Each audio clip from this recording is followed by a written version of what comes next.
बिहार के 5 राज्य धधक रहे हैं और सबसे बड़ी बात, नीतीश कुमार का गढ़ जल रहा है। पर अभी तक शासन प्रशासन जो है वो सोया हुआ दिखाई दे रहा है। जहां 2 दिन पहले भगवा जुलूस निकाला गया और भगवा जुलूस में शामिल लोगों ने किस तरीके का आतंक मचाया, उसकी तस्वीरें और वीडियो आप लोगों के सामने रखे। पर अब इंटरनेट सेवाएं बाधित कर दी गई हैं। प्रशासन को यह लगता है कि जो उसका निकम्मापन है वो इंटरनेट सेवाएं बाधित करके या बंद करके उसे छुपा लिया जाएगा। पर अफसोस, जैसे ही इंटरनेट खुलेगा वहां के प्रशासन की पोल जो है वो पूरी तरीके से खुलना शुरू हो जाएगी, जिसके चलते जो वीडियो हम लोगों के पास आ रहे थे वो आना अब बंद हो गए हैं।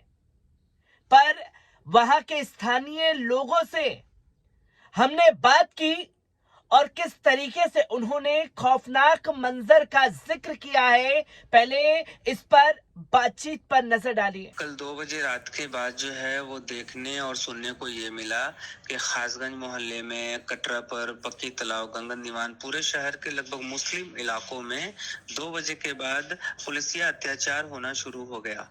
यहाँ पे एडमिनिस्ट्रेशन ने एक तरफा कार्रवाई की है, मुसलमान बच्चों को उठाना शुरू किया।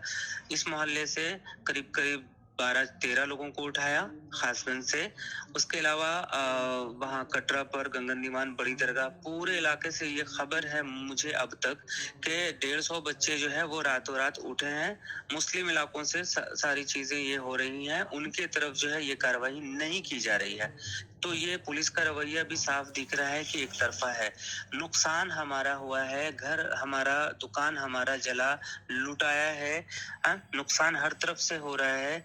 मस्जिदें में जो है वो तो बेहुरमती की जा रही है, मदरसों को जलाया जा रहा है और कुरान को जो है, कुरान पाक को जो है जलाया जा रहा है। हर तरफ से नुकसान हमारा हो रहा है, सब लोग देख रहे हैं। उसके बावजूद भी जो है अरेस्टिंग हमारी हो रही है। ये जिला प्रशासन और बिहार सरकार का क्या रवैया है, ये समझ नहीं आ रही है। मैं इस बीच आपसे ये जानना चाह रहा हूँ कि एक मदरसे का जिक्र चल रहा था, अजीजिया मदरसा। जी। अजीजिया मदरसा में तकरीबन ये बताया गया कि 4500 से ज्यादा कुरानें रखी हुई हैं जिनको आग के हवाले किया गया है। जी बिल्कुल। ये कहाँ पर पड़ता है ये मदरसा, कितनी दूरी पर है आपसे? ये अजीजिया मदरसा जो है बिहार शरीफ के अंदर जो भराव पर एक इलाका है, चौक चौराहा है, और उसी के जस्ट बगल में ये हादसा जो हुआ था फर्स्ट डे गंगन दीवान, वहां से जो शुरू हुआ। तो इन लोगों ने, जो दंगाइयों ने क्या किया कि रात में 11 बजे, और हैरानी की बात मैं बताऊं कि फर्स्ट डे 31st की नाइट में जो यहाँ पे हंगामा हुआ इवनिंग में, उसके बाद यहाँ पे आईजी साहब आए पटना से।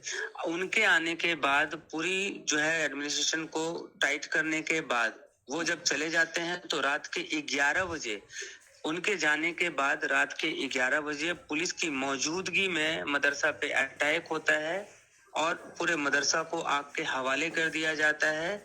और वहाँ पढ़ने वाले बच्चों के जो भी बेड वगैरह थे, हॉस्टल है क्योंकि अंदर, रमजान के वक्त वो सारे बच्चे, अल्हम्दुलिल्लाह, अल्लाह का शुक्र है कि वो लोग अपने घरों में थे, एक भी बच्चे नहीं थे। सिर्फ वहाँ एक सिक्योरिटी गार्ड था, वो नेपाल का कोई बहादुर है, वो थे। अभी वहाँ पे कुरान शरीफ की और बाकी हदीस की किताबें जो है 450, ठीक है, 4,500 किताबों को जला दी गई। रात भर वो जलता रहा, एडमिनिस्ट्रेशन देखती रही। सुबह तक जो है वो आग की लपटें थी और उसको बुझाने का काम सुबह किया गया है। उसके अलावा जो भी नुकसान हुआ है, 99.9% जो नुकसान है वो मुसलमानों का ही है। फर्स्ट डे में भी, सेकेंड डे में भी, और अभी इन लोगों ने जो माहौल बनाया कल, इसको देख के लग रहा है कि ये लोग अभी शांत बैठने वाले बिल्कुल भी नहीं है, बहुत बड़ी प्लानिंग पे हैं।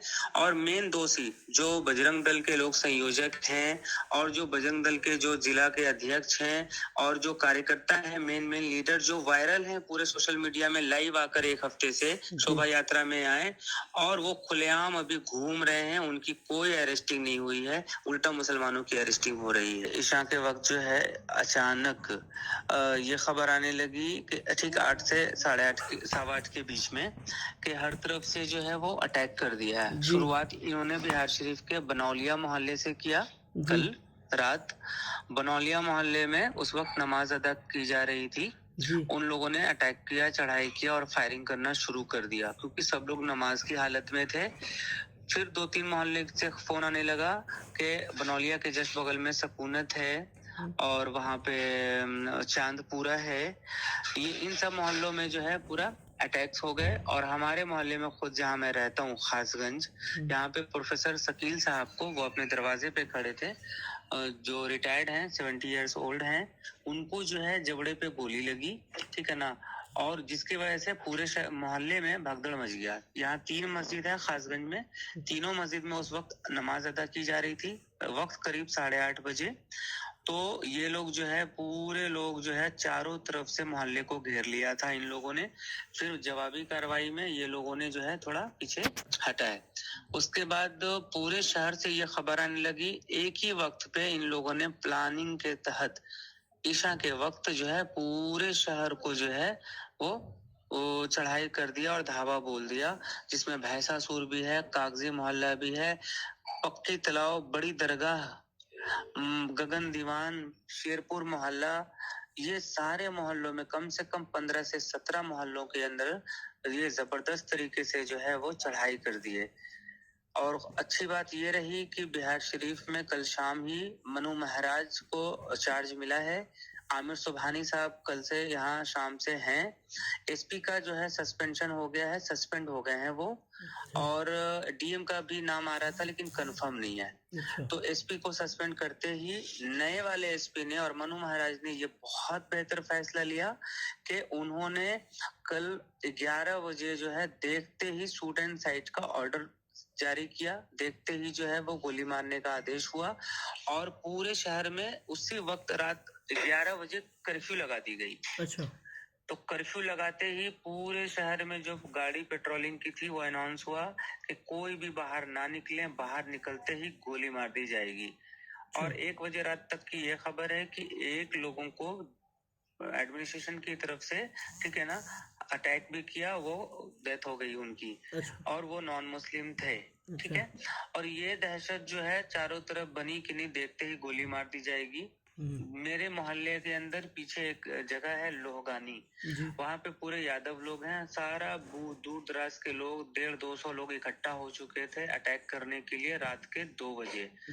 लेकिन ये इन सब चीजों को देखते हुए और मुसलमानों का भी जवाबी कार्रवाई हुआ, तो ये इन सब चीजों को देखते हुए उन लोगों ने जो है वो अपना फैसला को बदला और ये बहुत बेहतर फैसला रहा कर्फ्यू के साथ शूट एंड साइट का, क्योंकि हम मुसलमान तो ना रोड पे जा रहे थे ना घरों से बाहर जा रहे थे, हम अपनी डिफेंस में लगे थे और वो लोग हमें पूरे तरफ से हर तरफ से घेर रखा था। तो ये पूरा सुबह तक बिहार शरीफ का हर एक मुसलमान खौफ के साये में सोया है, बल्कि वो जागा है। लेडीज, बच्चे, बूढ़े और जवान भी, हर लोग जो है वो नमाज के बाद, फजर की नमाज के बाद ही सोए हैं। तो दोस्तों, आपने सुना कि साफ तौर पर पुलिस प्रशासन की भूमिका पर सवाल खड़े हो रहे हैं। जहां भगवा जुलूस परसों निकाला गया, हिंसा हुई, पुलिस प्रशासन ये दावे करता रहा कि पूरी तरीके से स्थिति उसके कंट्रोल में है, पर दूसरे दिन भी हिंसा हुई, जहां मुस्लिम मोहल्लों को टारगेट किया गया ईशा की नमाज के दौरान, जहां 100 से ज्यादा मस्जिदों में ईशा की नमाज को रद्द किया गया है। तो वहीं प्रोफेसर शकील साहब जो रिटायर हैं, 70 साल के हैं, उनके जबड़े में गोली लगी है और पटना में उनका इलाज चल रहा है।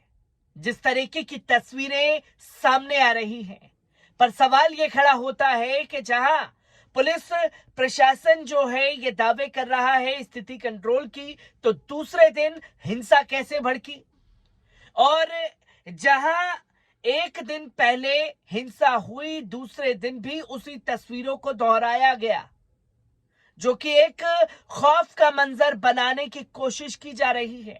और पुलिस प्रशासन जो है, घर भी मुसलमानों के जले, दुकानें भी मुसलमानों की लूटी गई, मस्जिदें भी मुसलमानों की जली और गिरफ्तारी भी मुसलमानों की जा रही है। जो सवाल खड़े कर रही है पुलिस प्रशासन के रवैये पर, जहां के स्थानीय लोगों ने हमें ये बातचीत में बड़ा खुलासा किया है। हर एक तस्वीर बिहार की आप लोगों के साथ साझा करता रहूंगा। दीजिए इजाजत, शुक्रिया।